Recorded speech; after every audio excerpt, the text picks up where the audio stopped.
Alright, another exciting day here in Jim's Motorcycle World. Here is a new bike I just bought.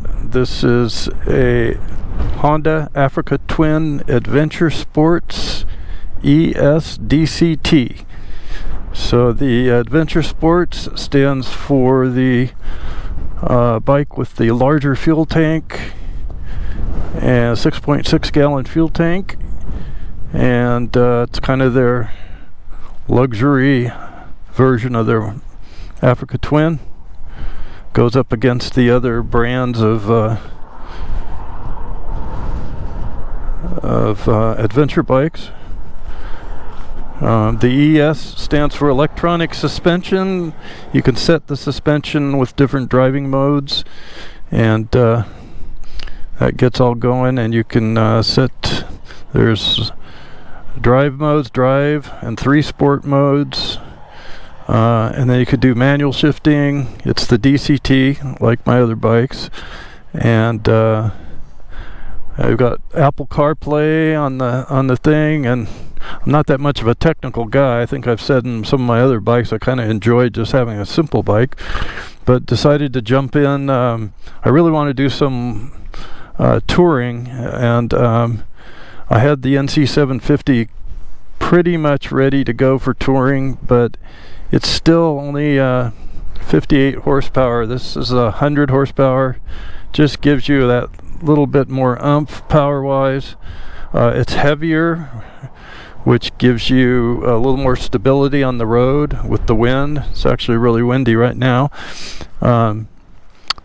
But I'll talk a little more about it when we get on the road. I'm down at the corner again of the S2 and the 78 heading to Borrego Springs. I wanted to do a longer ride. I'm trying to get my 600 miles on here so I can get it serviced. While I'm awaiting luggage I've ordered, crash bars, a different windshield, a couple other things. But anyway, I'll talk about it a little more as we get going.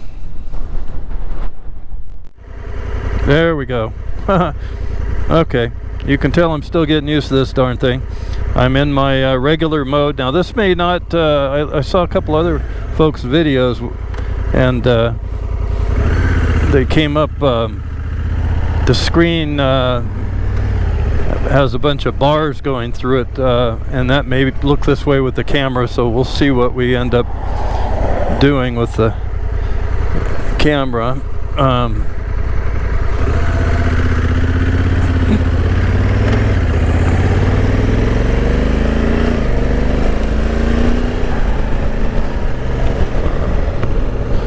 So how did I end up with this Africa Twin? Well, let me go back. I'm an old BMW rider for many years. I was riding RTs. I never did get into the GS's. And I went Honda in 2018. And that was the first year of the Africa Twin Adventure Sports, this very bike that I'm on now. So I got that bike,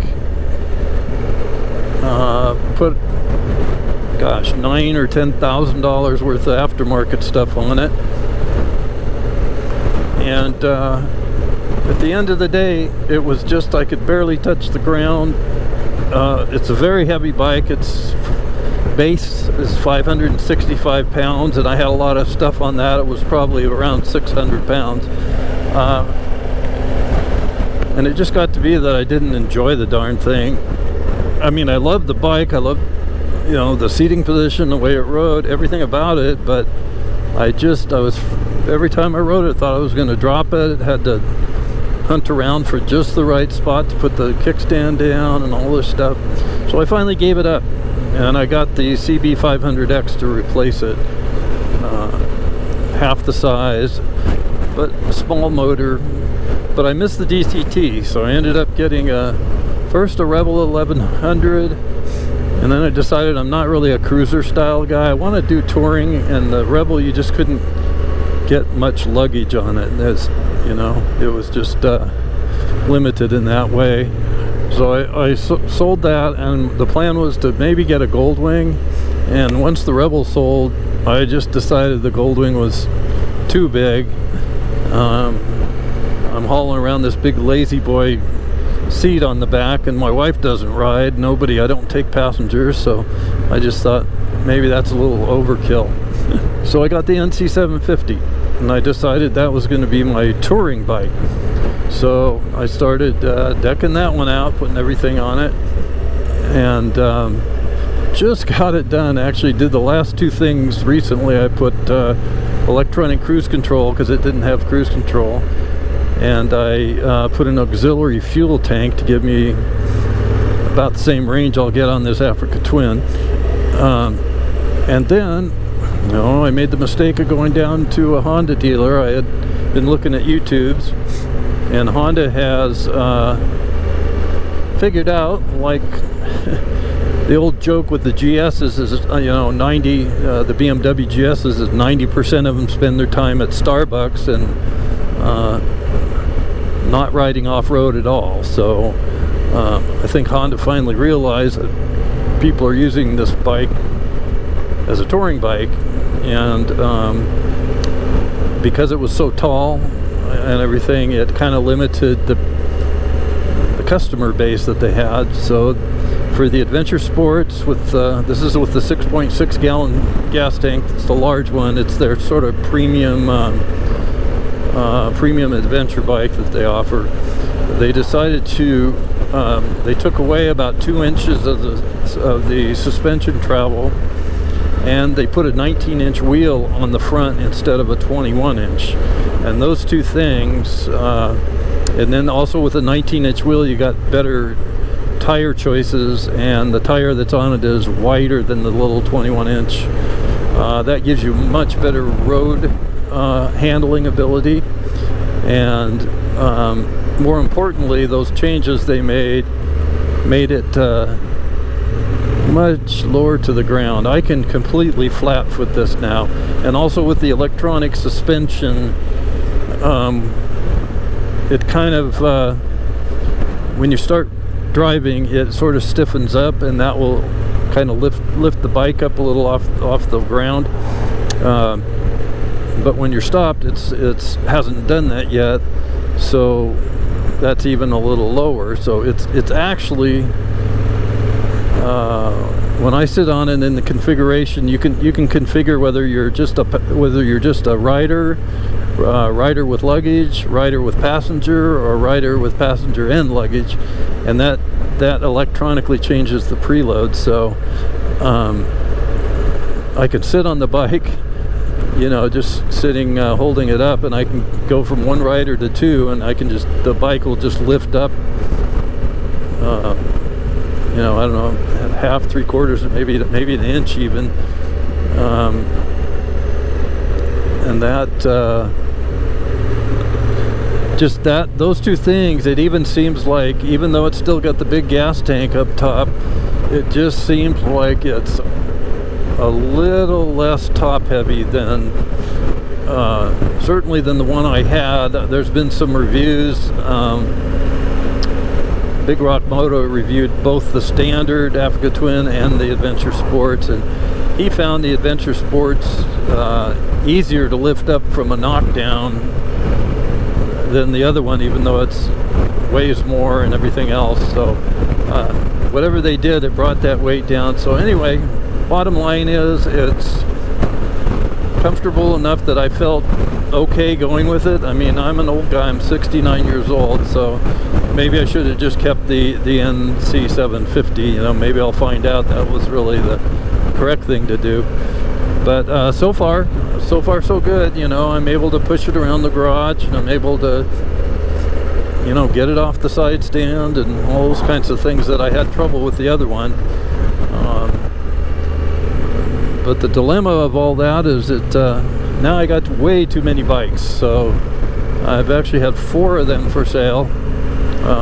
Fortunately, I've sold 2 almost right away. I sold the NC750, and I sold my Vespa GTS 300.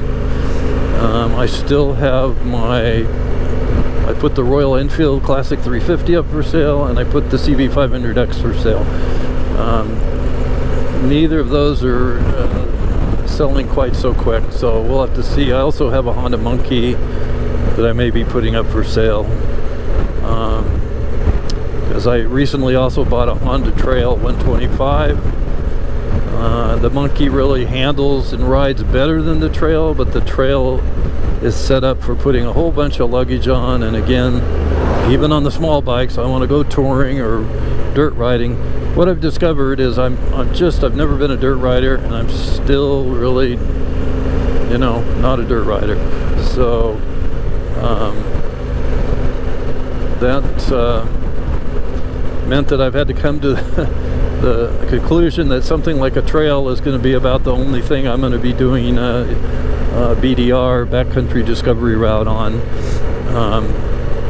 But we'll see. Unfortunately, the CB500X, I've put, like the Africa Twin I had before, I've put thousands of dollars of upgrades, and you don't get all that back when you don't get almost any of it back when you sell it.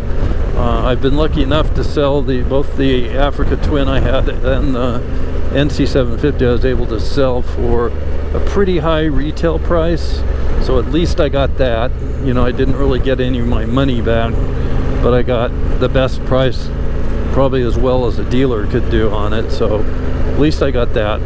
So anyway, it's hard to cut the price. Both the Royal Enfield and the CB500, I've now cut the prices to about as low as I'm willing to go right now. So if they don't sell, I'm going to put the Monkey up and see how that does, because I'll need a certain amount. I always buy everything cash, including my motorcycles, but I ended up putting this on a loan. They had a pretty good interest rate, and I was able to finance 100% of it, so I didn't have to take any money out of my investments or do anything, and there's no penalty for early payoff, so I plan on paying it off shortly, but it gives me some breathing room to maybe hold out on my price on some of the other ones, rather than being in a big hurry to sell them and have to drop the price to ridiculous levels. So anyway, that's kind of the story of how this all started. With the addition of this Africa Twin, that was 9 motorcycles and scooters. A little bit ridiculous.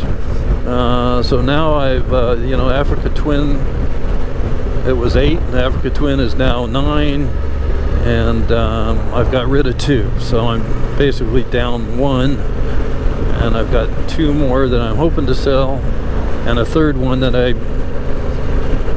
may sell if one of the others doesn't, or I may sell it anyway and be down to just the Africa Twin, the Trail, one Vespa, the 946, and my Triumph Bonneville T120.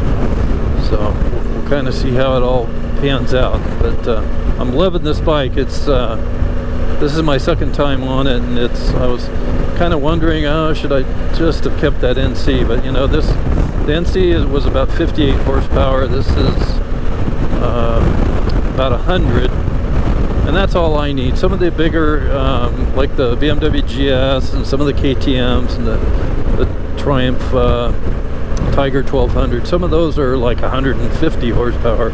But I'll tell you, for me, 100 horsepower is like totally more than I even need. So, and it's enough to, keep up at 70 or 80 on the freeway, and to still be able to pass vehicles and do all that. So,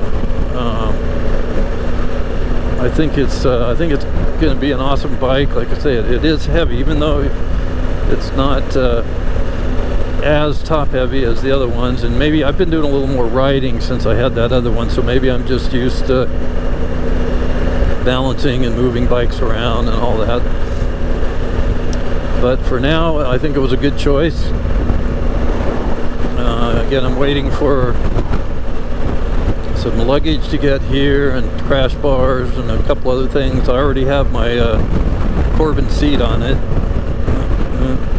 and I got a windshield coming to, a aftermarket windshield. So that's about it. I'm trying not to go too overboard. I'm keeping the stock mirrors, I'm keeping the stock skid plate on the bottom, Yeah, so I'm just trying to not, I'm not getting bark busters. I have some, as you can probably see, I've got some protection, really only wind protection things for the handlebars, but they're plastic, and once you drop it, they break. So when that happens, maybe I'll get the bark busters, but for now I'm going to leave that stock. Anyway, too much talking. Just do some filming here and maybe turn it off after we get through the twisties up here. By the way, I did skip going into Borrego Springs, so I will be going all the way to the 86, which is the highway that runs on the west side of Salton Sea, and I go north on that for about 12 miles and come back in on the S22 that comes back into Borrego Springs. So again, I'm trying to get my 600 miles. I'm up to 169, so I'll probably have 250 or close to 300 today.